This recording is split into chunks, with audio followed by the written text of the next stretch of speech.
देखिए, बड़ी सीधी सी बात है, इसमें चार चीजें हैं।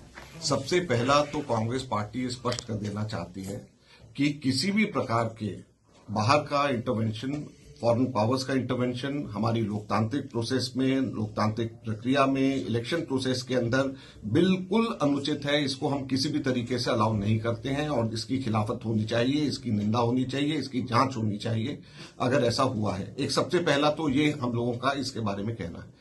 दूसरा, 2012 में ये जो हुआ है, इसमें पैसा जो कहते हैं आया है, तो उसके बारे में कुरैशी जी ने इसके बारे में, जो उस वक्त के इलेक्शन कमिश्नर हैं, उन्होंने उसका जवाब दिया।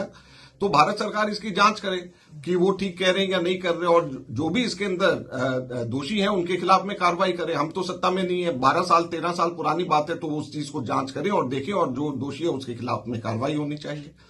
तीसरा, अमित मालविया ने खुद ने कल रात को 2:54 पे ये ट्वीट किया, और ये मेरे सामने है, जिसमें उन्होंने कहा, हु गेन्स फ्रॉम दिस?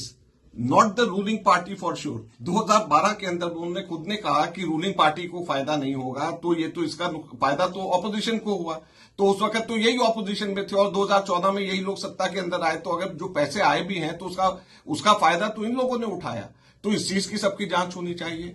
चौथा, जो इसमें सबसे महत्वपूर्ण बात यह है कि पिछले 10 वर्षों में लगभग $5,200 मिलियन यूएस एड के हमारे देश के अंदर आए हैं। इनका सालाना बजट $40 बिलियन का होता है। $40,000 मिलियन का सालाना बजट पूरी दुनिया के लिए होता है।